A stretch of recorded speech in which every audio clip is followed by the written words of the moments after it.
My name is Katarzyna Popłaska. I'm working as the senior sous chef at the Excel. My name is Diana Onyeka and I'm an apprentice chef at Excel.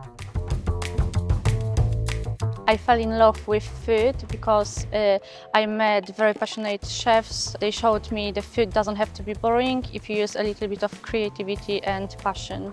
What made me fall in love with food was being able to explore a talent I never knew I had, and I was able to put together different ingredients I found in my home, and the result of what I prepared was my parents always entrusted me to cook food at home. My favorite thing to cook is a Middle Eastern cuisine, hummus, falafel and tabbouleh salad.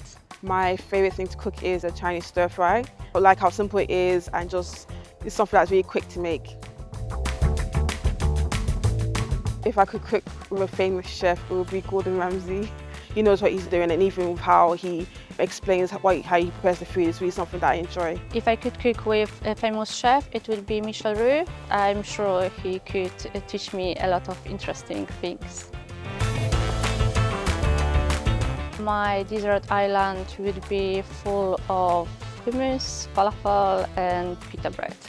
My desert island meal will be sweet and sour chicken with steamed rice. It's my go-to meal. I'm always getting it from wasabi, and I thought, you know, if I had this on a desert island, that would be my go-to meal. I can't go a day without it. So that's why I say I would like to have.